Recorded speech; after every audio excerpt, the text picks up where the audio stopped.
Okay, here we are. Alt.nerd.obsessive.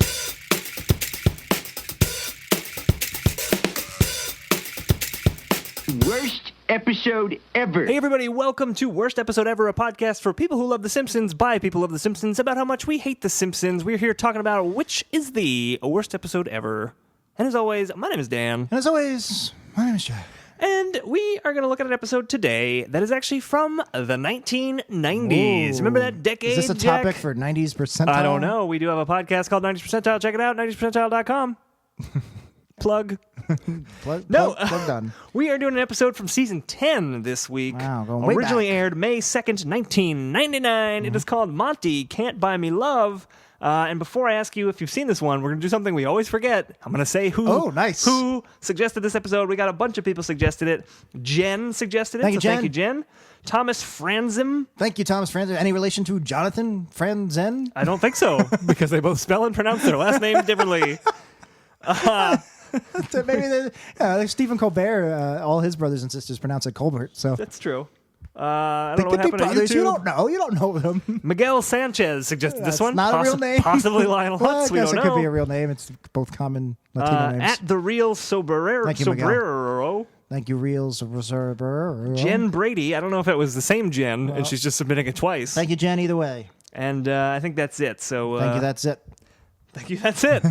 So Jack, have you seen this one? You know, I have, obviously, because season 10, but I've only seen it once or twice. Really? Yeah. I have And definitely. I haven't seen it in years and years. So I've got a leg up on old Jackie boy this time. I've seen this episode many, many I'm times. expecting to like it more than the usual episodes because it's Purgatorio. It's got to have some fucking funny scenes in it. Yeah, well, I'll say this. It's written by John Swartzwelder, who I would there you say go. probably the best Simpsons Yep. writer, period. And this is pre-Al Jean. This is still a Mike Scully era episode. So okay. we'll see how that works out for us. But we're going to take a break in a moment and watch the episode. I don't know what's happening here. No, just keep going. Doesn't have to get a name. If Couldn't you be name like it, it exists. Very Voltaire. Coltrane F. Johnson. No, just Hey, guys! No, just come on. It's 2:00. It's a Sunday. We want to go home and watch Westworld. That's true. Keep going. Who's Coltrane F. Johnson? Doesn't matter. Keep going. Don't keep saying it over and over. Guys, if you want more from Coltrane F. Johnson, write in. You're just going to cut this out anyway. Don't lean into the curve.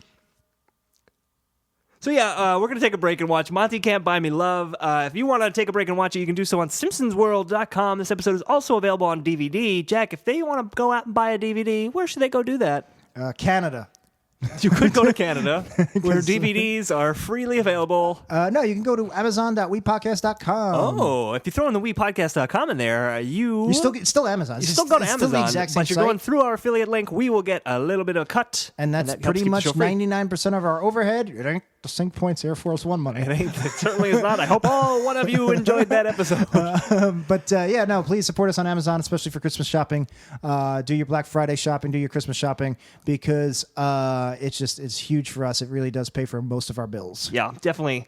All right, so we're going to take a break and then talk about this unrealistic episode with a fantastical billionaire coming into Springfield. We'll see what happens right after this. I want you to look at me the way I saw you look at Arthur Fortune. Oh, Arthur Fortune. Yes, that's the look I'm looking for. What would make you and your slovenly kind look at me that way? Well, you don't have to call me slovenly. Yes, exactly. That's the kind of pointer I need. Tell me more, Fatty. So that was Monty Can't Buy Me Love. Although, wouldn't it be Monty Can't Buy Himself Love? He could buy me love. I mean, if you pay me enough money, I'll love you. But I need a lot of beer. Because the generic plot is he basically wants to buy people's love. He wants Right, people Mr. to like Burns him. wants people to like him. Yeah, so it wouldn't be Monty Can't Buy Me Love. It's the Beatles song. It's the Beatles, Jack. So love the yeah, Beatles. season 10. My prediction came true. It was a Purgatorio episode with jokes to be had. Yeah, I mean, I like this episode, but I will admit that the third act is not great, which we'll obviously get into. Totally forgot that this was the Loch Ness Monster episode. It was Yes. until like a beat before they actually go to Scotland. I was like, oh, Right, because there's not a whole lot in this episode to suggest it's going to end with them going to Scotland to find the Loch Ness Monster. In general, I was not crazy about this episode. It didn't really make me laugh that much at all. Yeah. There were some jokes I remembered remembering. Okay. I really haven't seen this episode in like 15 years. But yeah, it really didn't. I don't know. I didn't like it. It's definitely got its moments. It feels very post-classic to me. Watching it a little bit more critically just now, like this is an episode that is kind of lumped in. I've seen this episode a bunch of times, so it's kind of lumped in with old Simpsons. Right. Which it gives it actually, the rising tide raises that boat, kind of. You're right, it does. And this is like, at Simpsons Trivia, which I'll plug at the end of the show. It's actually today, if you're listening to this, right? Is this going to come out? When does this come out? November? Does it come out December 1st? No, I don't know. Whatever. I'll plug Simpsons Trivia at the end of the show. So, but this episode would count towards Simpsons Trivia. This is in the 90s. Next week. Yeah. So this is season 10. So this is the first in the first half of the series run at this point. Oh, maybe it comes out. I don't know. It doesn't matter. It doesn't matter. We'll figure it out. Dates. I don't know what day it is. It's not coming out on Thanksgiving. I'm not a rocket surgeon. So the couch gag was interesting. We thought maybe there was another syndication error because we were watching it through. We thought it was a syndication, but no. Apparently, they were using an old couch gag from several season seasons. 5 or season 6. Yeah, where it's the. They turn into a kick line, and then a whole circus erupts behind them. Me and my sister, I think I've mentioned this before, we used to play Guess the Couch Gag when we'd watch the show in syndication. And we used to call this one the long couch gag because it's actually the joke. The joke of the couch gag is that it's going on forever. Right, which and is the theme funny. song keeps going. Yeah, it's funny because now it's pretty much shorter than every, on average, couch gag we get now. Now they're all very long. Now and there's some short are very, films. very long. Yeah. And even not the short films, even just the actual couch gags just go on forever. And it's really funny that this was the long couch gag. Yeah, it's just weird that it was used Kind of like in our season 5th 10. episode of the podcast, or our 6th episode when we went all the way to 70 minutes. And we're like, that's That'll forever. never happen. That'll never happen again. That'll never happen again. Now I beg for the days when we had a 70-minute episode. Yeah. So it was odd to see that couch gag, but a great couch gag. I welcomed seeing it. And then the episode proper starts. Do we want to do a recap? A recap? Let's do a recap. So the episode starts with a lazy Sunday or Saturday afternoon. Simpsons on the couch watching Antiques Roadshow parody. And Marge goes, we should all go out for a walk. So they go for a walk, and they find a grand opening of a new megastore, pretty much the Virgin megastore, but it was the Fortune megastore, Jack? Fortune megastore. Maybe you missed that. They're walking around and some megastore jokes, which we'll get into. And then they meet the owner, which is Arthur Fortune, who is pretty much like a Richard Branson type. Yep. And he's this billionaire who's an adventurer, and he gives out his money, and everybody loves him. He's a people pleaser. And Mr. Burns happens to show up with Smithers, and Mr. Burns is really jealous that everybody seems to like this billionaire, but not him. Why don't they like me? So he requests Homer Simpson to help him. Smithers never shows up the rest of the episode. You're right, which is kind of odd. Very, very odd, yeah. So he requests Homer's help, and so basically the two of them, Homer is giving him advice on how to get people to like him, and he goes through a bunch of different things. There's a check gag we'll get into. He goes on a Howard Stern parody we'll get into. Yep. Nothing seems to work, so finally he goes, I know what we'll do, and it just cuts to Scotland, and it's him, Homer, Willie, and Frink finding and capturing Nessie, which eventually they do. He brings her back in a King Kong parody, right. And Burns gets distracted or we'll blinded by the lights. Yeah. And he basically sets the stage on fire and ruins it for everybody. And everybody, the episode ends with everybody hating Mr. Burns because he ruins everything. Right, and Mr. Burns sort of learns the lesson that he doesn't want to be loved. It's better to be feared and hated. Very Machiavellian. Yeah, and you're mentioning this episode about Mr. Burns wanting to be loved, and all of a sudden the Loch Ness Monster comes in, and it sounds a little jarring when you recap it like that. But in the episode, it's organically thrown in there. Yeah, no, I totally forgot this was the Loch Ness. We'll talk about that. This was really the beginning of that post-classic. Just throw shit at the wall. This is the beginning of the end, I would say. As someone who actually I do enjoy this episode, but I would say, this is obviously not as good as season 4 or season 5 or anything like that. But this was when, at the time when this episode aired, I never in my wildest dreams knew there were going to be another 20 seasons after this one. I've thought about this recently. I'm trying to put myself in my headspace back then, and I can't. I can't remember when. I can't remember what I was thinking in terms of, I wonder how many seasons are left after this. I do agree that I never thought they'd go to season 30, but I don't ever remember going, I bet you it'll stop at season 14. I think around season 12 12, 13, I was like, I've been watching The Simpsons my whole life, but it's not as good anymore. And I was still watching, and I gave up. And then eventually, what was it, season 14 or 15, when I actually stopped. Yeah. And I thought maybe they'll go to season 20 and they'll end it. And nope. They want to. Yeah, no, I mean, I've been on record as saying by season 9, I was like, oh, the show was past its prime. But I think season 9's good. But I don't remember when I was like, I wonder when it will end. I really don't remember. Yeah, we're still wondering that because it might go on even past season 30. I wouldn't be surprised if it goes to 31 or 32. We'll see. We'll see. But anyway, the episode starts off with this Antiques Roadshow thing. I didn't Cash realize. In your legacy. What year was this? Season 10? This was 99. Yeah, I didn't realize the Antiques Roadshow was already a thing by then. Oh, yeah. Mid-90s Antiques Roadshow was I just big. remember it becoming big after There's a famous episode puberty. of Frasier, Jack, where Martin Crane brings something onto Antiques Roadshow. Yeah, no, I just always remembered it's like, it's not of my childhood, of after my childhood. Yeah, I mean... Not as an adult per se. Well, I mean, this episode aired when we were in high school. Like, this is, as much as that's childhood. I don't know, I guess I could put a line through, like, puberty. Like, when I grew pubes, when I had to start wearing deodorant. By the way, when did you grow pubes? When did I grow pubes? When did you grow pubes, Well, technically, too? I'm still growing them now. They're always growing. It's just a constant growing switch, process. Yeah. I wish it were an on-off switch. Oh, my pubes bothering you, Dan? A little bit. Do you want me to put on? All I'm saying is you could trim them and you could put some pants on. But then where am I going to rest my mic? I don't. We're not making enough money on Amazon to buy mic stands. Amazon.webpodcast.com. I got to stand them in my pube pro. That's what we've... Oh, boy. What an image we're putting into the viewers' minds. So, I didn't realize the Antique Show was back then. Again, this is a very purgatorial episode, kind of a post-classic episode for me because Simpsons have started off with parodies before, and this felt very... It didn't feel subversive at all. It just kind of felt like on the nose. Here's a parody of Antiques Roadshow. Well, I don't know that there's so much subversion and parody you can do, like a satire version of Antiques Roadshow. Then don't do it. Otherwise, it's just kind of a, hey, here's a thing. This is a thing. I don't agree because I think that they do a funny bit with Moe where Moe has this antique bar tap that's never been washed, obviously, because Moe doesn't wash anything. I guess if the jokes were funnier, I'd let it slide. But I guess you didn't like, it would be valued at a couple of $1,000s, but someone has carved Homer rocks into the handle, cut to Homer on the couch, and I do. Nope. I like that. Nope. To me, this all felt post-classic, like, I don't know.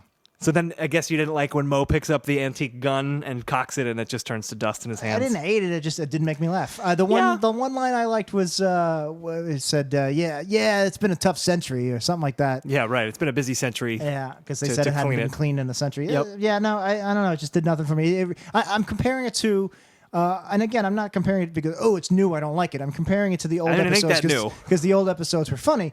I'm comparing it to, like, say, the ones that start off with an infomercial or something like that. And those are really funny. Or people who look like things. Infomercials and talk shows like that are inherently more funny. Like, Antiques Roadshow is a dry fucking show. So maybe you shouldn't be doing an Antiques Roadshow bit then. I get what you're saying. It's like, look, the Holocaust wasn't funny, but it's not as funny as infomercials. But they had to put in a Holocaust parody in there. No, you don't have to. Did we have to go with the Holocaust? That's your go-to reference for something we shouldn't bring up. Exactly. I think that if I was going to do a Family Feud top 5, don't bring it up. Holocaust is up there. But when we're on Canadian radio, you just let it fly. I didn't mention the Holocaust. Maybe you should have. It's not what we weren't invited back. We weren't. They didn't like me calling Hitler a great man. No. Accidentally, of course. But anyway, that's a long story. Although I guess I was ahead of the curve. President Trump. Because more people think Hitler's a great man now. Yeah. All right. People caught on to my horrible worldview. We don't need to reopen this wound. All of that can be cut. So then the antique thing ends, and basically the joke is now that it's a lazy Sunday, lazy afternoon. Right. Marge comes in and she wants everyone to do something. This family got so lazy. There's a bit I really love where they're saying, Bart, why don't you do something? And Bart says, I'm too tired to finish my sentences. Lisa, you do it for me. And Lisa finish my own. No, well, that's what Lisa does. Well, Lisa Bart does it too. The talking like, I can't. Yeah, but Bart finishes a sentence. Yeah. And he says, Lisa, finish my sentence. And Lisa just goes, finish your own damn sentence. Yeah, but Bart also does it with that cadence, which I think is a big part of the joke. But he doesn't trail off into falling asleep, which I always really like that Lisa moment. She one-ups it, yeah. Right, and I always love when they treat Lisa. I think Lisa's an underused character, but I like when Lisa is treated When she's a Simpson, that's Yeah. exactly right. Yeah, I She's like just this as guy. lazy as Bart and Homer. Yeah, I like this. I liked more. I liked a lot of the Marge stuff in this first act was my favorite stuff. Yes, great Marge stuff. yeah, she so- wants to read a poem about a Yeah, duck. well, she's like, I wrote a poem. And she wrote this duck poem on a piece of paper that was the shape of a duck. Right. And I saw her carrying it. When she walks into the room at the very top of the scene, Yeah. she has it in her hand. They bothered to animate it, which they didn't have to because continuity means nothing on the show. Right. And I was... Interesting you bring that up. There's a continuity thing I want to talk about later. Okay. And I was shocked, though. I was like, well, where is this going to go? Oh, this must be lead into the next scene. Like, oh, I have this duck barbecue invitation. It looked like an invitation. and it Springfield's famous for its It duck was literally, barbecue. for some reason, she wrote a duck poem on a picture of a duck, and they never Right. bring up the fact that the paper was shaped like a duck, and it didn't have to. If it was on a piece of loose leaf, it would have been the Right. exact same gag. It was a lot of detail for no reason. Well, it's an interesting kind of visual gag that they don't call attention to, I guess. So I liked it, and I just loved the Julie Kavanaugh's delivery. Yeah. I wrote a poem about a duck. Smash cut. Smash cut, yeah. It was either listen to her read the poem or go for the walk, and that So they go gets for them the to do the walk, walk. Yeah. Yeah, it's fun. There's another great we see Marge them walking. line. Yeah, she goes. So she's walking, and I guess she goes on the walk by herself, and she's giving them a tour of the neighborhood, and she goes, Right. and she points at the yarn store. That's She where I goes, buy my yarn, but you don't want to buy your buttons there. That's where you want to buy your Yeah, buttons. it's a great. Again, great Marge humor. Right, and the store was called Dick's Buttons, which I thought was funny. Yeah. But there was also a scene, I think it was right before that, where Barney drives by and says, "Get a horse!" And Homer's like, "Can we get a horse?" And Marge is like, "No." And then he's like, "Well, can we ride those dogs?" And then Bart is riding a dog. What did you think of that? Yeah, it's just a waste of time. It was a waste of time. I got to agree with you on that one. And I like this episode. And Because it's weird. It's like, it's Barney yelling, "Get a horse," and Homer being like, "Can we get a horse?" Because he's an idiot. Yeah. Sort of works, but then he's just like panicking and it's like, "Let's ride dogs." Yeah. And the payoff is Bart riding a dog. There were very few bits in this episode that I found funny enough to justify if they weren't part of the story. I'm fine with bits Sure. that have nothing to do with the story if they're really funny. But since I didn't really like anything in this episode, especially like I didn't think You liked some of this I episode. didn't think there was any. I didn't laugh like I laughed at Nelson hugging the tree last week. Sure. So that means I'm on guard. You really Yeah. got to earn these moments, and we'll talk about this later. But I think maybe you could salvage this episode if you rewrite it. But to do that, you would have to be cutting a lot of fat, and this is fat that would have to go. Yeah, I mean, yeah, that's true. This is a scene that does nothing. We got the Simpsons on the walk already. Yeah. And yeah, the button stuff also doesn't contribute to the plot, but it's funnier. It's great Marge It's stuff. great because it's Marge. Yeah. Marge is making them do the walk. Of course, Marge's walk is going to be super Right. boring. Right. And then they actually see something exciting, interesting. They see this parade. Yeah. And they're like, well, I wonder what this spontaneous parade is. And Marge is like, I guess we'll read about it in the paper tomorrow. Yeah. Which is also really funny. That was one of the best moments of the episode. And Great Marge moment. Great Marge on, and I can relate to that because I don't like being spontaneous. So it's like if you invite me to something really fun, you're like, Jack, I'm going to this thing tonight. It's going to be really fun. I actually don't like that. I want to know weeks in advance just so I can like mentally prepare. I'm introverted. I need to mentally prep myself to like put myself out. You saying that sounds so curmudgeonly, but I completely agree with you. If you're like, "Hey, what are you guys doing like in an hour? You want to meet me for something?" No, I don't want to meet you in an hour. I need a lot more time to prepare. If you like, you're like, hey, tomorrow or the next day, actually a little more, like 3 days. If you want to hang out with the guys at the bar, No. and I would like to, I would be okay with that. It's funny. I would be okay with that at the time. I'd be like, okay, yeah, in 3 days, that sounds great. That sounds like a lot of fun. But if you tell me short notice, I don't want to do it. Yeah. And what's funny is even if you do tell me 3 days in advance, as the time approaches, I'm going to be like, You'll be like, I don't want to do it. Why did I say yes to this? I do this all the time where I instigate because I'm bored or I'm in a good mood and I'll text somebody, call somebody, hey, you want to hang out? You want to do this thing? And as soon as I send out the text, I'm like, I just want to go home and do nothing. I should have done that. I just want to go and do nothing and be by myself. I hear you. Clearly, Marge is the same way. Yeah, that's why we like Marge. That's why we like Marge. We identify a lot with Marge. We're boring curmudgeons. We are shut-ins who are kind of weird. You do kind of smell today, Dan. There was no need to bring it up on the air. Is the gym on the way here? Or? It is, and I did go home. I mean, it's fine. Don't worry about it. It's very hot in Wii Studios. That doesn't help. So there's a spontaneous parade, and there's like clown waiters that are giving out champagne. Yeah. And seeing these clowns around this. Did you think they were murder clowns? I did, because it was a group of people, not quite a parade. They're in front of a building, like in front of these stairs, Sure. but on the street, and there's clowns meandering about. It really reminded me of the scene in Batman where all the clowns start gunning people down with Tommy guns. That's true. I think that would have been a much different episode, possibly a better episode, but we don't know. Yeah, I don't know. The clown. There's a scene with the clowns where they give Homer some champagne, and Marge is like, "Oh, where'd you get that?" And he says, "I don't know. A clown gave it to me." And then he gets a refill from, I think his name was Noodles. Yeah, thank you, Noodles. Very Thank you, prim Noodles. and proper. And Noodles just nods, and that's it for the scene. I did like the prim and proper nod from like a very upper crusty nod. Noodles is a very upper crusty kind of clown name, so it makes That's sense. true. It's not like Anus or something. One of those lowbrow clown names. Anus the Clown is a very white, trashy, trailer trash clown name. I guess. You're not going to get Anus at the Met Gala. Hey, not if you go to the Met Galas the way I do. Wait, what? That got away from me. All right, cut that. So yeah. they walk in. It turns out this parade is for a grand opening for a mega store. They go in and it's a bunch of mega store well, jokes. Mega means good and store means thing. So Homer knows it's a good thing. I like that line. I like that line too. Then there's another joke with Lisa's watching The Postman. This is another of its thing time in that commentary tracks weren't really a thing until up until this point. Right. Basically until they were DVDs, because VHS commentaries only exist when you're in high school and you have a sketch group. There's no need to bring this up. And you have some really shitty equipment and you don't know exactly what to do. We bought equipment to do voiceover over previously recorded VHS. It was the birth of this podcast, basically. That's not why we bought the equipment. It was the only thing it turned out we could do with the equipment. That's exactly right. So she's watching The Postman, and it's the director. I like that you say The Postman and not The Postman. The Postman. It makes it sound like Spider-Man. It's not But Batman. you're making it sound like Spider-Man. It's not Superman. Like he's a superhero, The Postman. It is. It's The Postman. The postman is like, oh yeah, the postman down the street. The postman only rings twice. But he's not. But he is a postman. He's the postman. I guess if he's the only one, which he was in this post-apocalyptic world. All right, I'll give it to you. The villain was played by the guy from Armageddon. He was a Xerox copy salesman before the apocalypse. And those are the only two facts I know. I've never seen it. I know it's bad. There's a character called Ford Lincoln Mercury. I remember that. Classic.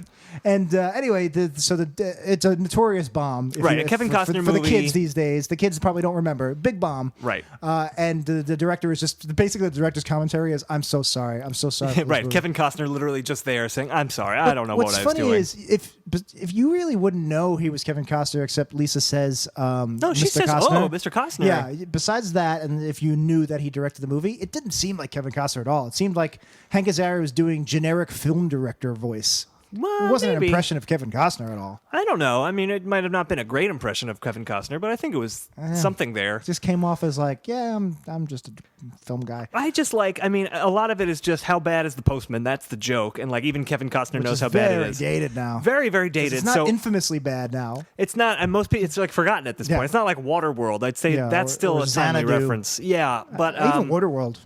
I would imagine like teenagers now don't know Waterworld was a big bomb.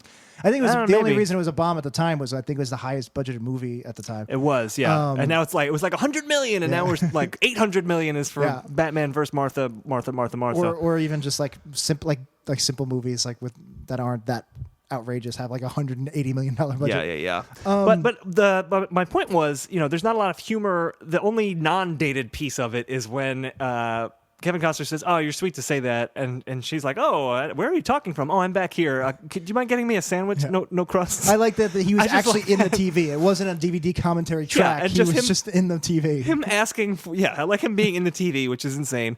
But then just asking for a sandwich with no crust. Yeah, I like that. Yeah. It's kind of weirdly specific. Yeah, it makes him more pathetic.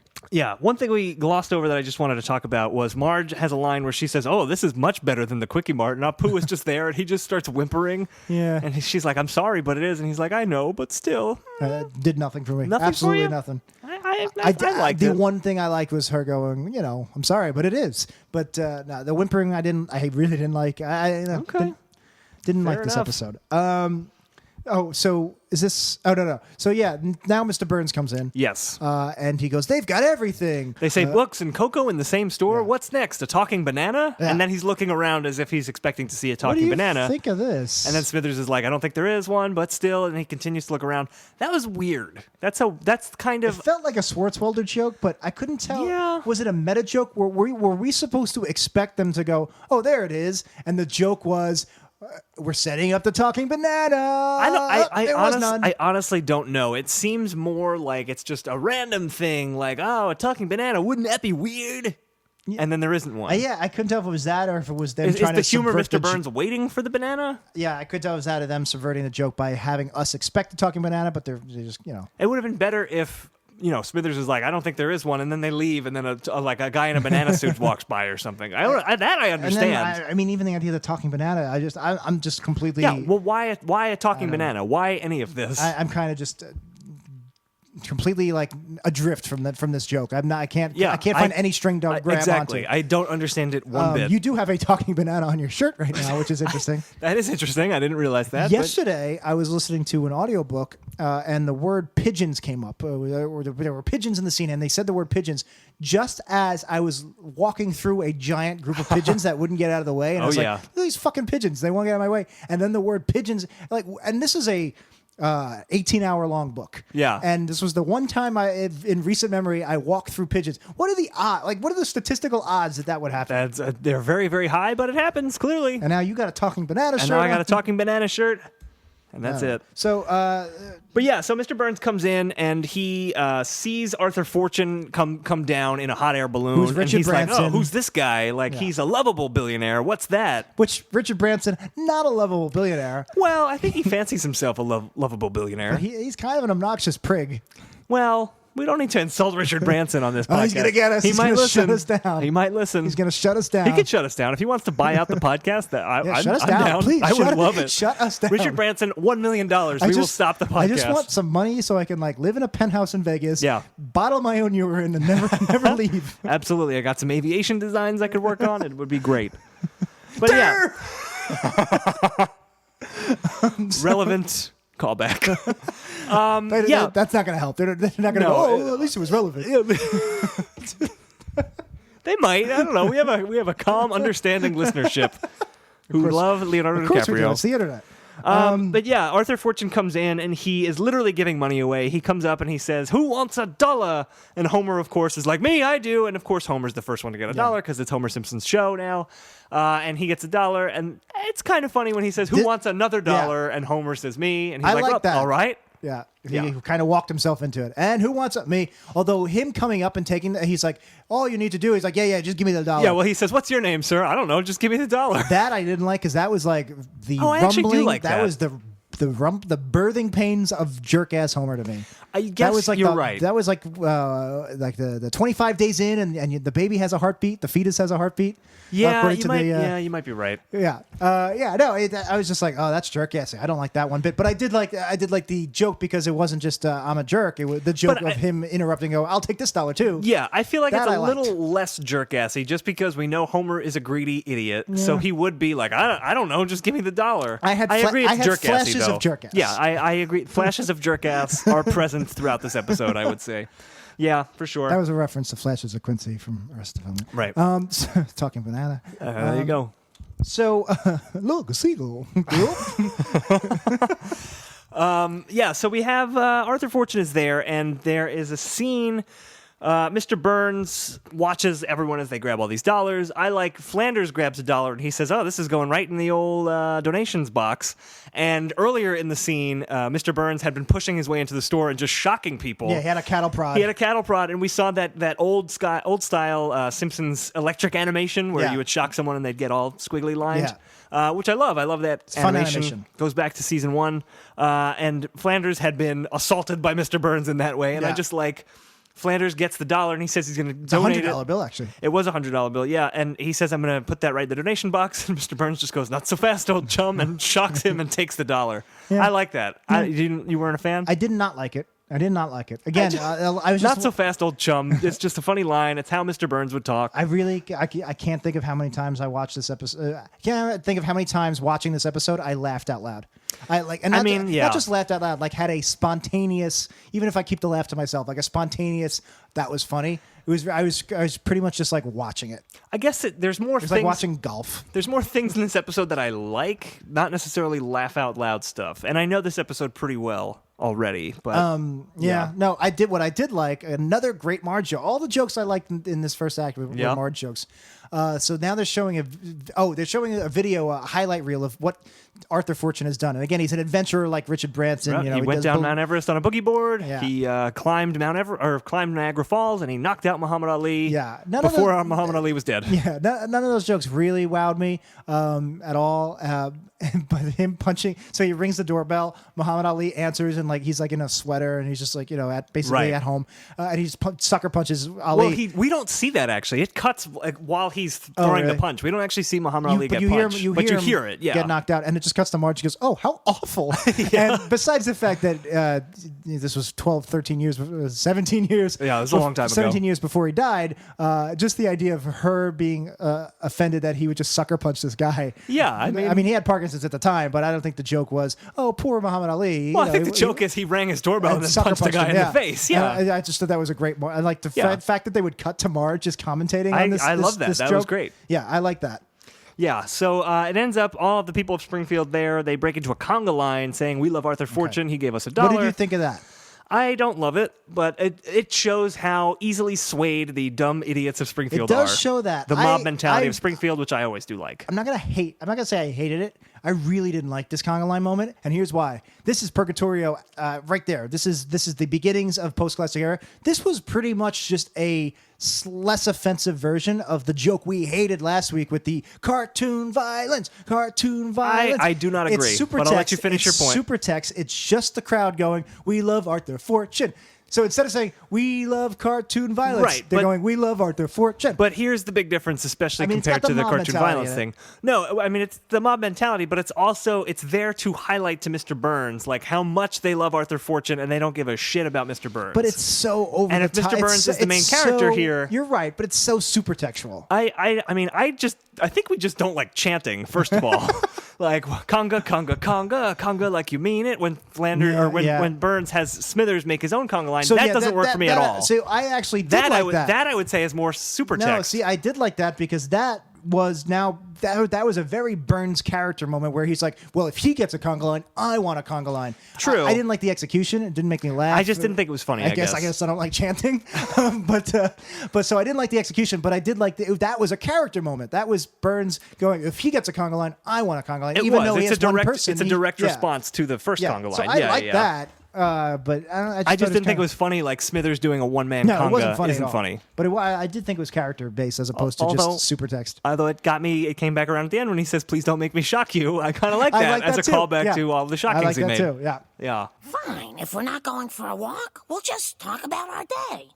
I wrote another poem about a duck. So Homer's at the power plant juggling nuclear carbon rods. Now, this is interesting because we rarely see him actually working, I was thinking the same thing. Especially because I don't think he works in there with the machine, with the room with the gloves and the carbon rods. Right. I think that was his safety old inspector. job. Yeah, that was before he got fired in season 1. Yeah. But then he's like, careful, and then he just starts juggling them and goes, "Ooh, I can juggle." What the fuck was that? What's going on? I didn't hate it as much as you did. You just shook with rage as I was sitting here across from you. I think it was just, Homer's an idiot. Homer at work, just not working. Gag. What's a juggling? Where is he juggling? He can juggle? I don't know. I guess he could juggle. He doesn't work. Waste of time. He's working on his juggling. I agree it's a waste of time, but... Unlike these previous 90 episodes, that was a waste of my time. Yeah. But yeah, Mr. Burns comes up to Homer and he says...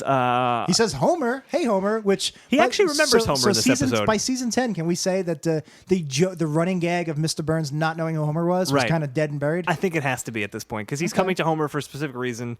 And he says, "I want to be loved." And I like this where Homer just goes, "Okay, I'll need some beer." Yeah, gay male rape joke. Well, I mean, it's not...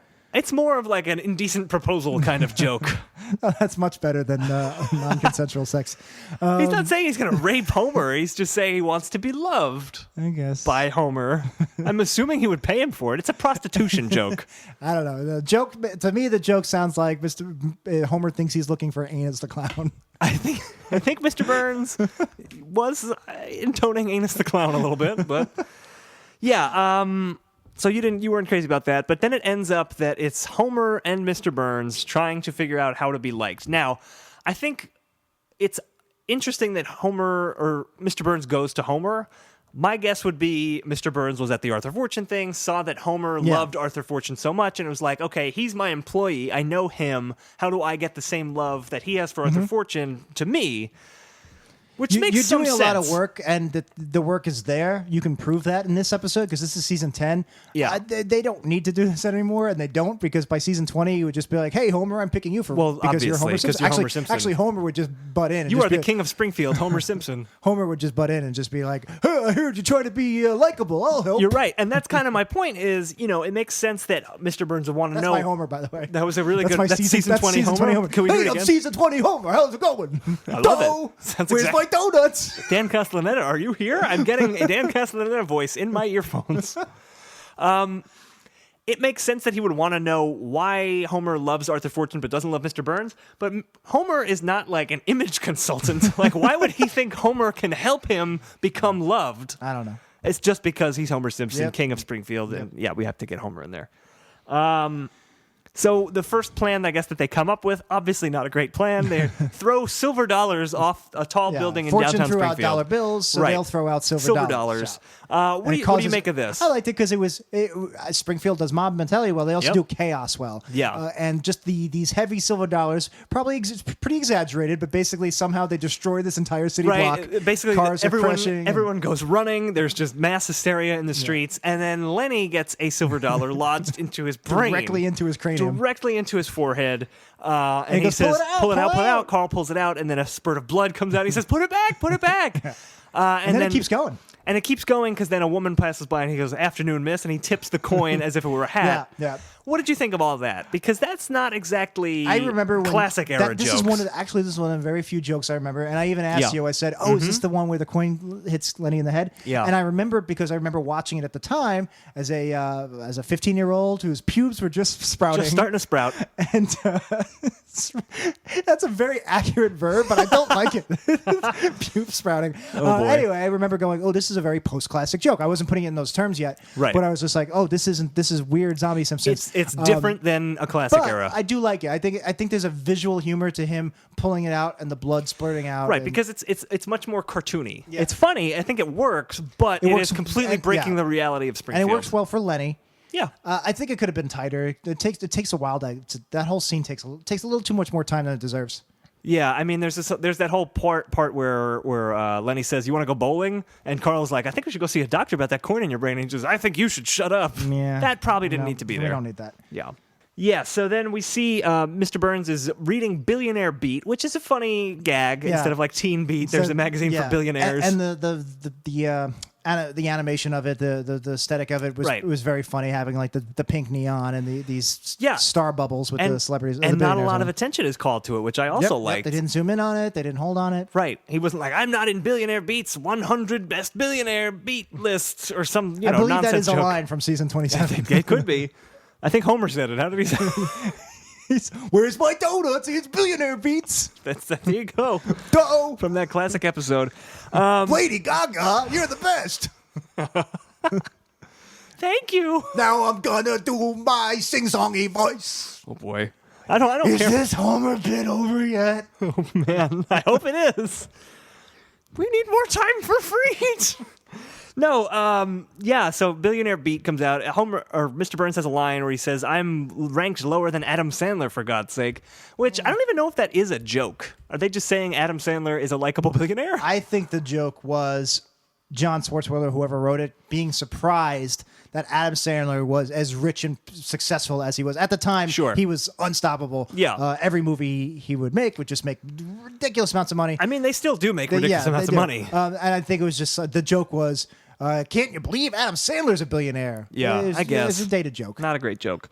But then we get to a bit where Homer, I guess, convinces Mr. Burns to donate money to the hospital. Yeah. That's a way that billionaires get love. Mr. Burns buys into very easily with very little resistance. Surprisingly easily. Maybe if Smithers were here to talk him out of him, but Smithers is completely gone. Wouldn't you I mean, I want to talk in broad strokes about this episode maybe later in the end. Yeah. But don't you think this would be more interesting if it was like a trio of Burns and Smithers like working together and like they have this back and forth pull on helping with the image consultant. I don't know. I mean, it is very weird that Smithers is completely missing from the rest of the episode, and it's a Mr. Burns episode. Maybe they would be worried it would be too similar to The Trouble with Trillions. I guess. Did that happen yet? Season 10? Yeah, I think that was season 9, or maybe it was also season 10. I don't know. It's weird that it's very conspicuous that Smithers isn't there, and not even so much as a write-off line like I have to go to the Malibu Stacy thing. There was a write-off line where Mr. Burns goes, where Smithers goes, "I love you, sir," and he goes, "You're still here," which was very mean. But that wasn't like "get out of here forever." It was more like just a scene-ending line that we get all the time from them. Although it did work to say "I'm out of here forever." It did. So. Smithers never came back. That was it. He was the next 21 years. We never saw him again. So yeah, Mr. Burns takes out a giant checkbook, which funny visual gag of the giant check. I liked him pulling out his desk drawer and having a giant checkbook. I actually like that. Yeah, I like that too. What do you think of when you think of what's the first thing that pops in your head with giant checks? Publishers Clearinghouse. That's interesting. You know what I immediately thought of? Yeah. The check game from Price is Right. Oh, okay. That makes sense. Yeah, I liked all the checkbook gags because the checkbook jokes because then Homer works. folds up the check into a very little square and puts it into his back pocket. And he starts walking away, and it just starts unfolding in his pants until it like completely unfolds into a giant check again. Another very cartoony visual thing, but I liked it too. I liked it too. It was the execution was perfect. The direction was perfect. But what I really liked, as far as kind of visual, more production, I guess, gags, is Mr. Burns says, "Now it's time to wait for my kudos to roll in," and he's sitting there, and then we see that time has passed, and it's Which night. Is, by the way, is a very Burns line. Yeah. Oh yeah. Kudos. Yeah. Where are my kudos? I always remember that from this episode. Yeah. But it's now night. An entire day has passed, and you hear the crickets outside of the power plant. And then Mr. Burns just very subtly just moves and presses a button called cricket poison, and you just hear all the crickets get gassed like little to death. tiny coughs. Yeah. Yeah, no, this was very funny. That was great. That's a very good Mr. Burns, very good visual gag. It's like the maybe the banana joke was supposed to be. It was a joke that played on kind of our expectations because the crickets were basically just part of the ambiance.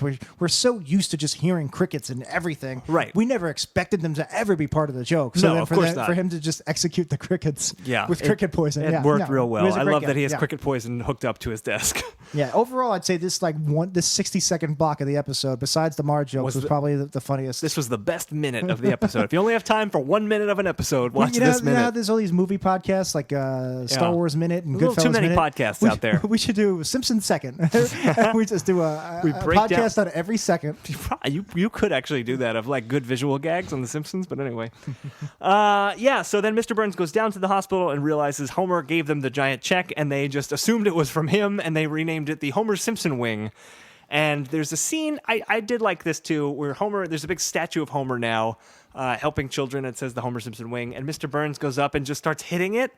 And then he turns around to the nurse and just goes, "Morphine, please." I did like that. I like that because obviously you would shatter your hands punching a statue. Yeah, I like that joke for the exact same reason you said. Yeah. So, again, there's so many broad strokes, but I don't know where to bring them up because this whole episode didn't work for me, and I don't know when I should step in and go, "This is how I would fix it." Yeah. So I'm not quite doing that yet, but this gag, I liked it. It was funny, but it completely deflates the arc for me. And this is hard for me to say. The morphine gag you're talking about. No. The Homer taking credit with the check. Oh, yeah. So it's hard for me to say it deflates the arc because I think they just fucked up this whole story and there is no arc. It's starting to unravel at this point in the episode. But assuming there was an arc, or like the bare bones of what they were trying to do, this would have deflated it even more if they did get the rest right.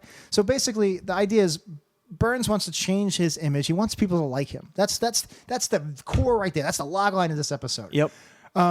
So Burns does this thing where he writes a check for charity, a big, huge check, $200,000 for a children's hospital, get people like him. Homer accidentally gets credit, and it doesn't do anything for Burns. Okay, now what do we do? See, this kind of deflates it because Burns didn't do anything wrong. Basically, you could just go and be like, he could fix this. He could just go, "Oh, Burns actually wrote this check. He should get the credit." This doesn't really say there's no conflict here. The conflict is, why isn't Burns a likable person? This has nothing to do with his character and being unlikable. This was just some dumb, not coincidence, but this dumb turn of events. So you're saying this is not it's not character based. Like, so contrast it to throwing the silver dollars off. That's Mr. Burns trying to be good, but having a disastrous result. This is him trying to be good and it having a good result. He just doesn't get credit for it. So I guess I'll bring up the broad strokes now. Let's do it.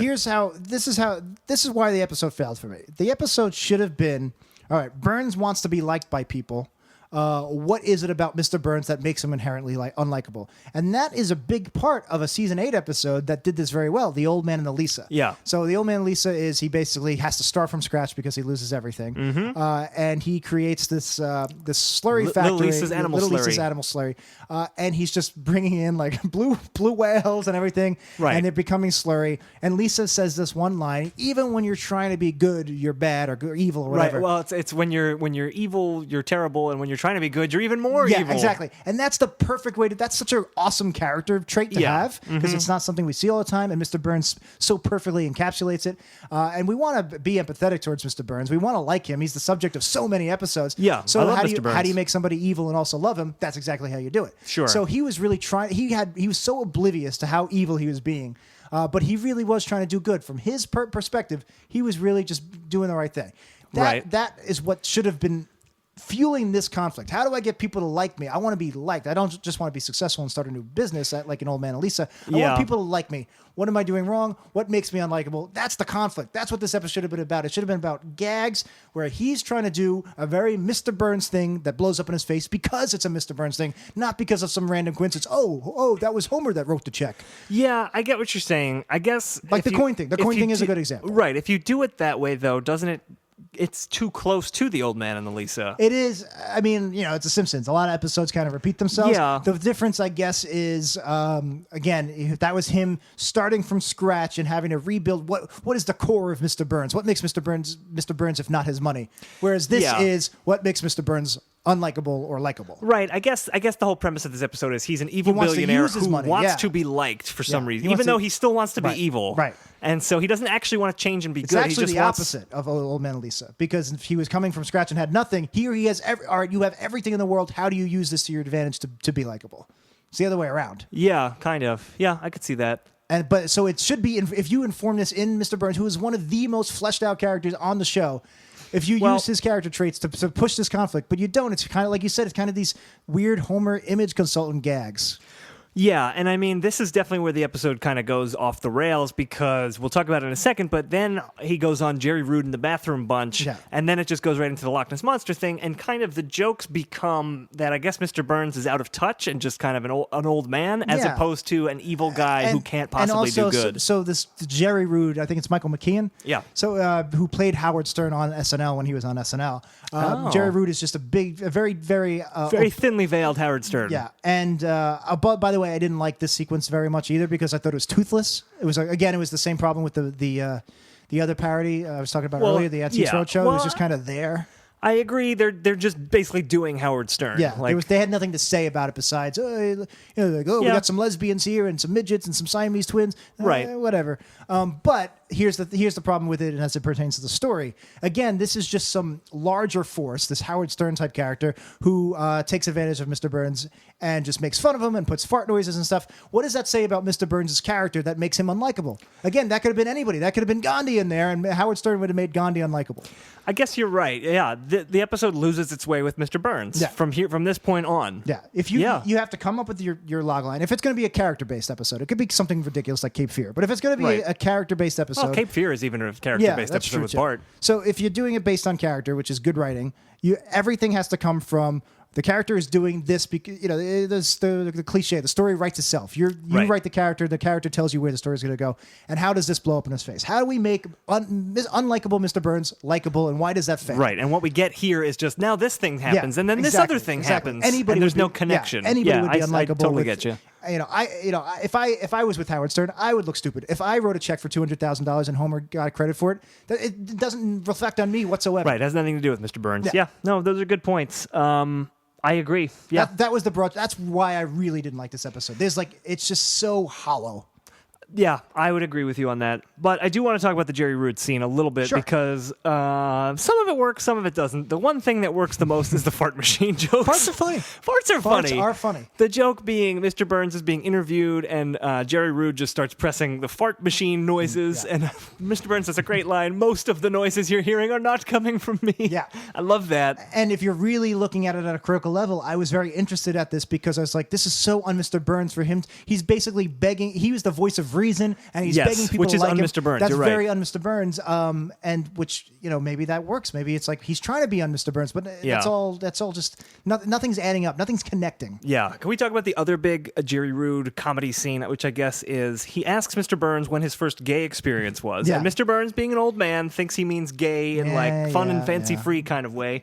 And says, easy joke. My dad took me to the park. I gobbled many wieners that day. I don't think that's bad. I kind of like that. I think that's funny. It's okay. The gobbled wieners is just a funny turn of phrase. Really But funny. I mean, the whole gay means happy joke is kind been of done to death, even in 1999. Even 99, but then Jerry Rude goes, queer. Yeah. That is super dated and not I very mean, good. obviously, we've talked about this on the podcast. Times have changed rapidly. Like if that joke would have been socially acceptable 4 years ago. No, I don't even know if it would have been 4 years ago, but it just it's feels just mean spirited. Yeah. I don't even like Howard Stern. I don't even think would do something And it like also that. doesn't make sense because now he's making fun of the guy for being gay. He's making fun of Burns for being queer, quote unquote.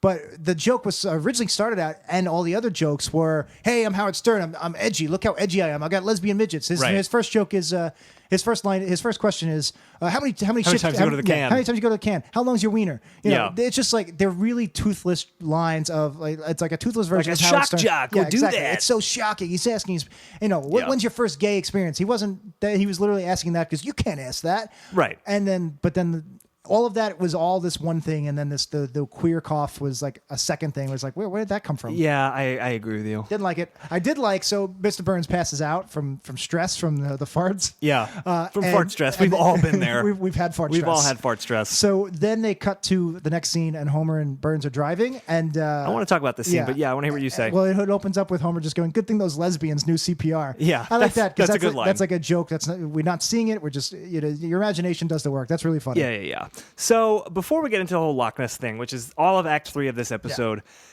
it's sort of teed up in this scene, and I think this scene could have been a much better scene if you're going to do this Loch Ness thing.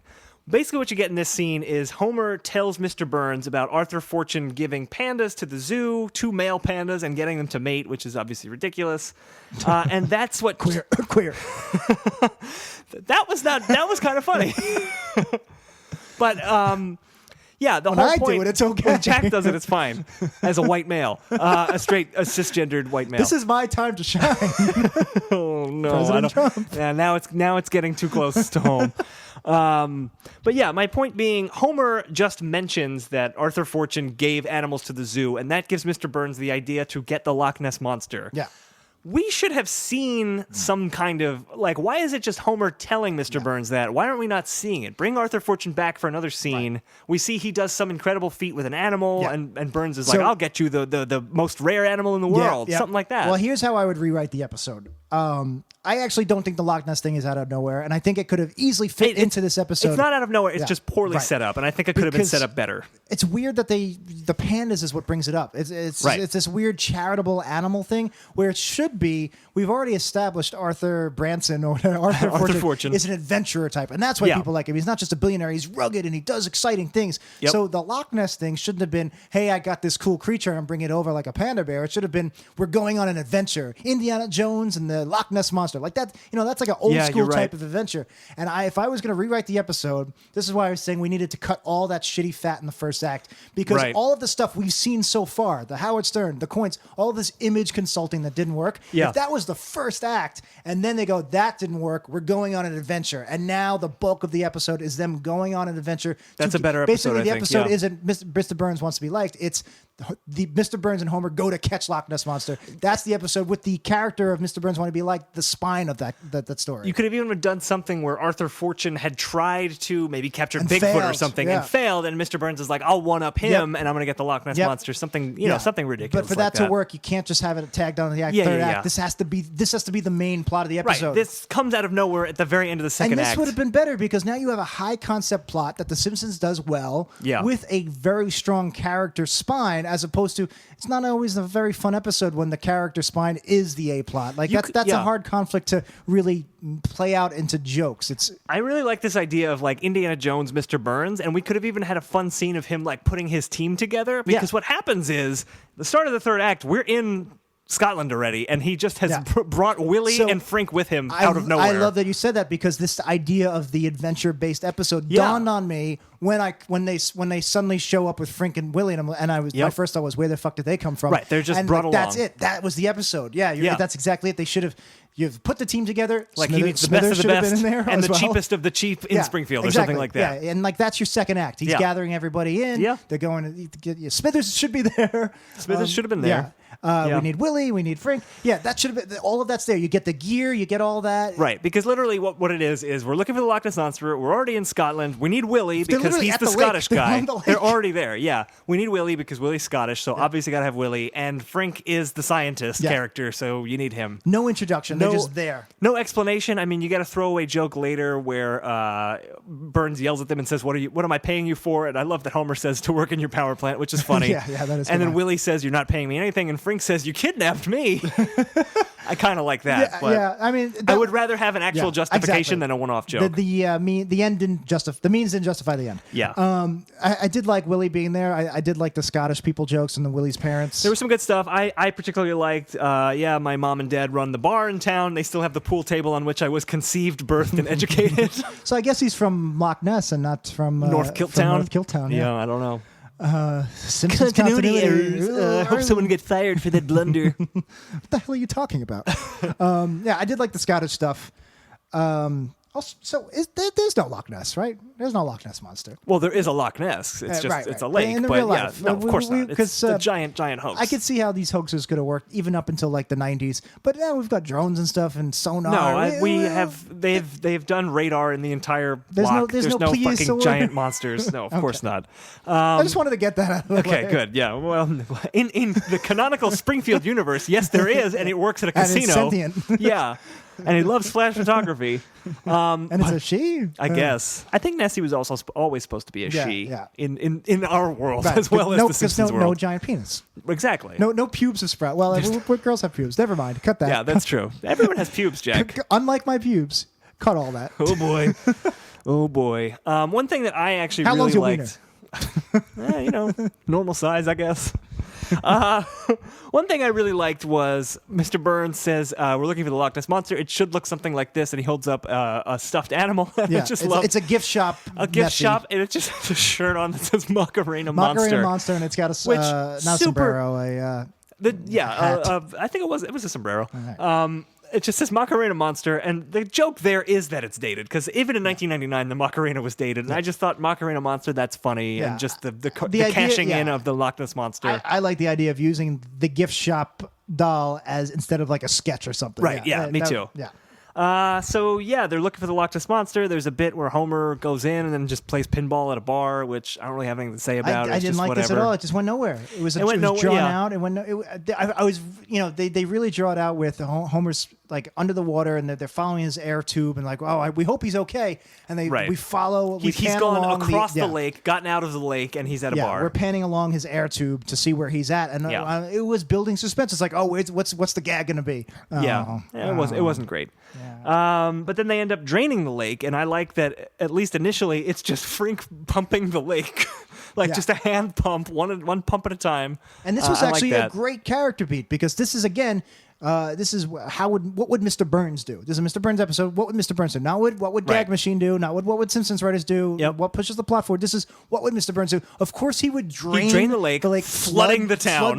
Yeah. Because again, he wants to get the monster. He thinks that will make him likable. Yep. It's like focusing on that. He just doesn't have collateral damage. Just doesn't even come across his mind. He's a goal-oriented guy, Mr. Burns. Exactly. So that's a great Burns moment, and that would have been a great ending to this adventure. Where basically, like Indiana Jones and the Holy Grail, Kingdom of the Crystal Skulls, and basically instead of it's like, all of this adventuring didn't work. I'm just going to kill everybody and just take the ark. Right. Yeah, this is mine now. Like that would have been a great ending to this episode that never existed. Yeah.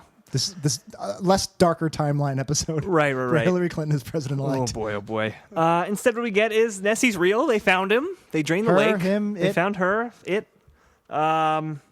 And then, do you have something before they take it home? It's just funny. Like, first of all, where did it come from? It's just like the lake is empty. It didn't work. And then suddenly it just roar, and it's gigantic. Right. They have the fake out with the balloon float.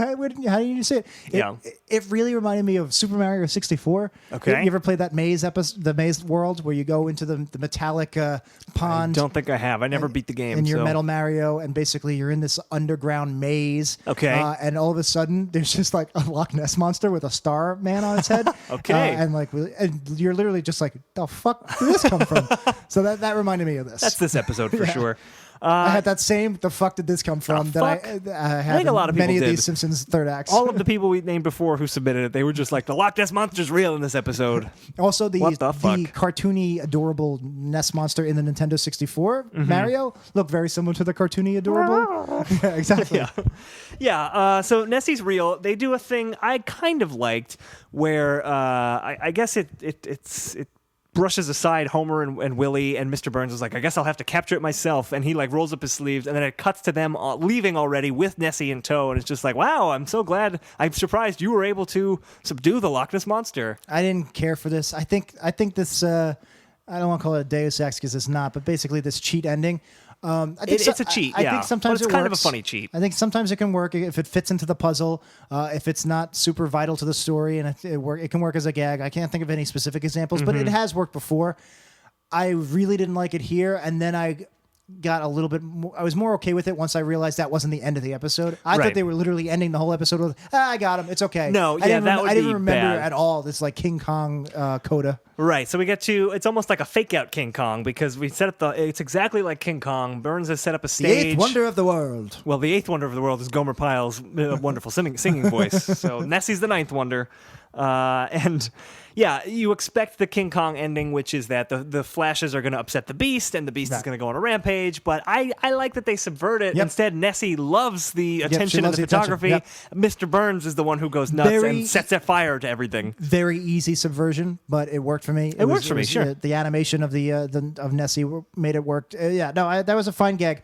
What I really didn't like was the rest, where what happens is Burns thinks it is gonna be a King Kong situation, and Burns goes, "No, don't fight. You're gonna upset the monster." And then the flashes blind him. He's blind. He trips. He lands into the speakers. The speakers hit the cameraman on the crane, which I noticed earlier in the scene. Yeah. All the cameras were facing Nessie and taking pictures of Nessie. For some reason, this guy on the crane was filming the crowd. Which I guess you need B-roll. You gotta get some crowd shots, Jack. You need B-roll, but that was weird. But anyway, Burns trips and destroys a stage, and everybody runs in terror. Yeah. And basically they're like, "Oh, see, Mr. Burns, you're inherently unlikable." Again, that doesn't work, because yes, the core character of Mr. Burns he's unlikable. That should be how it ends. But that wasn't character based. That was weird plot based. It was this weird situation as opposed to Burns being malicious intentionally. For some reason he had this idea that they would startle Nessie, but that has nothing to do with Mr. Burns' character. Right. And if I was up there and I got blinded by things and I accidentally tripped into the speaker and I caused a terror, that says nothing about me as a character. Right, I agree with you. But I thought as an ending to the episode, it wasn't terrible. It just had nothing to do with the character. And then we get Homer says to be loved, you have to be nice to people every day. But if you don't, if you want to be hated, you don't have to do squat. Whatever. That's just a tacked on lesson. Yep. And then, which isn't really, it's not a lesson, but. No, we don't need it. But then, at this point, we've transcended, that show had been on long enough where we don't have to be meta and point out that there's no lesson. You don't have to do that. And then the end is just, what are we going to do with Nessie? Mr. Burns sticks him in the casino. Oh, I didn't like that at all. I didn't like that at all either. Yeah. I mean, that's just, we have to end the episode now. Yeah. Let's just have Homer. Here's an idea. Let's just have Homer talking about shrimp cocktail and be like, yeah, they're not great. Here's an idea that just popped off my head. All right, Loch Ness is drained. You don't know where, you got to put her back somewhere nearby. Instead of flying out to Vegas or if it was the Springfield casino, instead of putting her in the casino, wouldn't it be funny if you put her in a absurdly funny body of water, like Flanders swimming pool or something like that? Sure. And it's like, oh, Nessie just like drop it someplace. Yeah, exactly. Nessie shouldn't be here. Something water based, something related to Loch Ness. Yeah, you're right. It has nothing to do with anything. And if the joke is how random, look how, like last week the joke was they sang "Oh Canada" instead of the national anthem. Right. The joke you look how random we put Loch Ness Monster into Las Vegas. That's almost like the Family Guy type humor that South Park made fun of, where they just had the three three random balls. Loch the Ness, manatee balls. Las Vegas. Yep.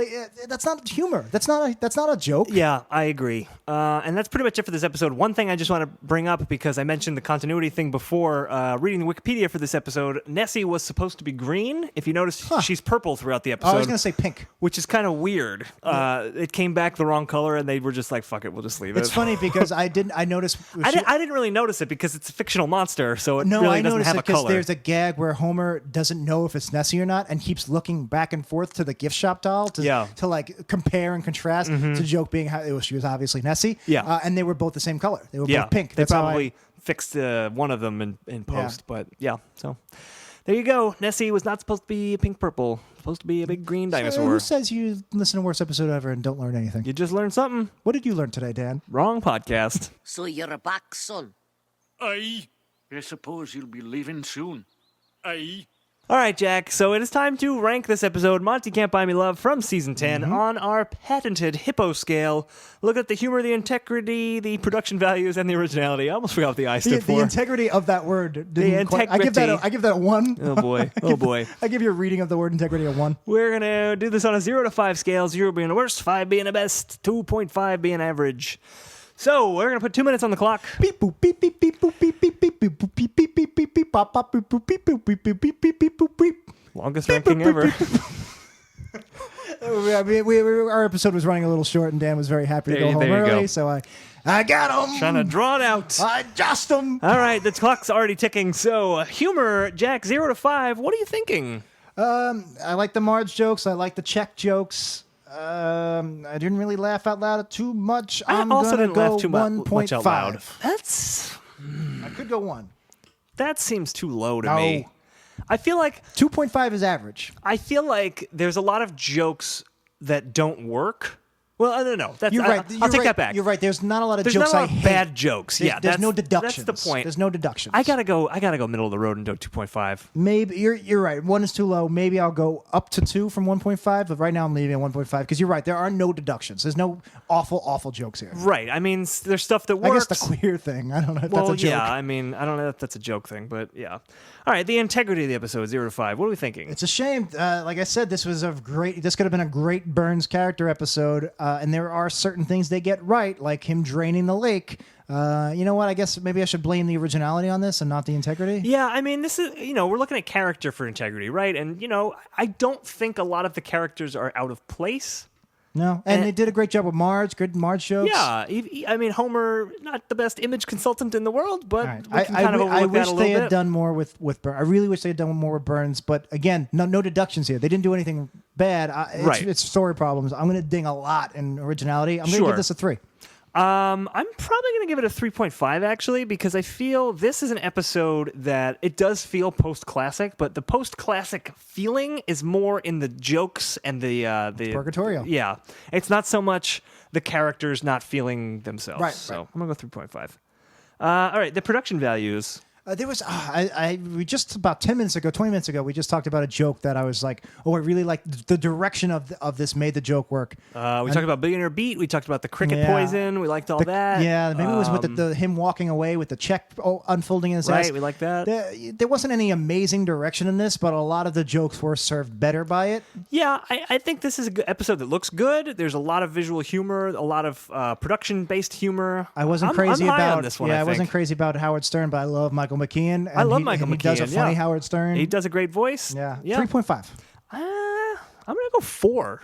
Is that crazy? Is it crazy to go 4? I mean, 4 I would say for something that's like more. So you're saying give it a 4. More spectacular, So you but give it a it's not 4. unearned. It's not a terrible All choice. right, we'll see. Maybe You've made worse choices in your life. That's true. I have. Not showering before we recorded this podcast was one of them. That's one that affected me directly. So I'm going to give it a 4. Maybe I'll lower it. But originality, you're probably going to go way low on this, Jack. Yeah, So what I do mean, you you got? already said the story I really wanted to do was already kind of done in Old Man and Lisa to an extent. Right, to an extent. So originality, not great, but really the structure part of this category is where they just blew it. They blew it. Yeah, definitely agree with you there. Loch Ness Monster pretty much comes out of nowhere. The episode kind of just unravels at the moment that hospital if check. it was an Indiana Jones adventure story. I would love to see that episode, yeah. And they probably won't do anything like that because it's too similar to this one now. 1. here's the thing. I do like the idea of there's a nice, fun billionaire and Mr. Burns gets jealous. The execution's not great. I'm going to give it a 1.5, I think. We didn't talk about this at all, but it would have almost been fun if he had a rivalry with the billionaire, too. That's a completely different episode. That's a totally different episode. You could have got John Lovitz to play, what's-his-face from... Aristotle Emidopoulos. It's interesting that Arthur Fortune vanishes, just like Smithers, and never comes back. But yeah, I'm going to give it a 1.5 for that. I'm going to stick with 1. Okay, so we have crunched our numbers, and what season was it? Season 10's Monty Can't Buy Me Love has ranked as a slightly better episode than Day of the Jackanapes, and a slightly worse episode than Barthood. Pretty recent one. Yeah. That puts it at number 61 on our current list. So that's just slightly above middle of the road. I thought I was going to rank it a lot lower because I was so unenthused, but it really says a lot when an episode isn't actively being terrible like so many we've come across. I actually thought it would rank higher. I thought this was a funnier episode, but kind of watching it a little bit more critically today, it's not a laugh out loud funny episode. It's interesting you've seen it so many more times. I wonder if the nostalgia is giving you some rose-colored glasses. It might be because I remember really liking this episode when it first aired. Or maybe it's just either funny. that or the lack of nostalgia is giving me shit-covered glasses. It could be. Shit-covered glasses. Maybe it's a shit rose deal. I don't know. One of those shit roses. So thanks so much for listening to this episode. If you guys have an episode you want to suggest, you can do that on our website, which of course is weepodcast.com, weepodcast.com. While you're there, you can get to all of our wonderful stuff. You can get all the back episodes of this. You can get 90s Percentile, our other podcast. You can get our Sync Points movie commentary series. You can get to our Reddit, our Facebook, our Twitter. Our YouTube page. We have a new YouTube. We're building up our YouTube, and we do have a YouTube video we put up last week based on our newest, or one of our newer 90s Percentile episodes with Against Me, 90s punk legend Laura Jane Grace. Yep. So you should check out that YouTube video. It's a funny Star Wars toy we found. Absolutely, yeah. If you like Star Wars, check it out. Actually, if you want a piece of memorabilia, we're auctioning that off. So you should check that out. It might already be auctioned off by the time this has aired. But we'll see. Maybe it didn't sell. I don't know. You might be listening to this years in the future. You could be. So yeah, definitely check that out, and definitely do your Christmas shopping through us. Absolutely. So while you're on weepodcast.com, you click our Amazon banners, and then it'll take you to Amazon. You don't even want to be bothered with that crap. You go amazon.weepodcast.com. It'll take you right to Amazon, and then you just shop like you normally would. Buy all of your jewel-encrusted gifts. It's through 2016. Our link. It's 2016. Why would you get up at 5 a.m, drive to the Walmart, wait in line with a bunch of goobers, and then just stampede in through the front door? No goobers. Fighting over toys, being fucking animals. When you just go online through our website and nice and orderly, calmly. No Amazon's goobing. a lovely website. Yeah. No goobing? Did you say? No goobing. No goobing. Goobers goob. Hashtag no goobing. And that's how you're gonna do it. That's how it's going to be, That's guys. You're going to use our Amazon link to buy your Christmas presents. Superliminal. We've gone superliminal. Oh, boy, oh, boy. Right. If you're listening to this today, it comes out December the 1st, I believe. I hope. I hope this comes out December 1st. Happy birthday, little Vito. My brother's there you go. 47th birthday. Not so little anymore. No, he's not. But if you're listening to this today, it comes out, and you're in the tri-state area, we'll say, you can come to Woohoo Classic Simpsons Trivia Brooklyn. This month, we are at the King's Beer Hall in Brooklyn. Ooh, sounds royal. Sounds very royal. So just Google for more information about that. You can find our Facebook group, which will have all the up-to-date information. That may be our permanent home. We're not sure yet. So, fine. Ain't gonna be tuned. here. Ain't gonna be here. It ain't gonna be at Wii Studios, that's for sure. All right, guys. We're gonna come back for the next episode. I can't believe it's already Christmas, which is crazy insane or insane crazy. Yeah. I don't know. Whichever. But we're going to be doing a Christmas episode from season 23. It is called Holidays of Future Past. Dun, dun, dun, People dun, like this episode, dun, I dun, believe. dun. Oh, so that'll be nice. We'll see. Maybe this is a nice, fun change I've of pace heard for that us. before, Dan. Yeah, well. Maybe we'll get a Christmas miracle. We'll see. And I won't want to slit my wrists. It might happen. But we'll see. Is that our last episode of the year? We have a post. We'll have a post Christmas episode too. Yeah. So okay. We're gonna have our Drunken New Year's, which we'll probably Periscope. Awesome. So stay tuned to our social media for more information about that. You sure you don't want to talk about what's going to be the one after that? No, let's not get into 2017 yet. I'm trying to avoid it at all costs because Donald Trump's going to be president. Oh boy, oh boy. So fun. You know the Simpsons called that. All right, guys. Where's my donuts? Trump is president. That is it for this episode of Worst Episode Ever. We don't have any cut-all lists, so cut all this. Yeah. Monty, I've heard you're a pretty flatulent guy. Any comment on that? No, now, see here. Stop that. Attention, wireless listeners. Most of the sounds you are now hearing are not being made by me. Do stop. Won't someone please stop the farting? Don't worry, folks, he's not dead. I still hear some faint sounds of life.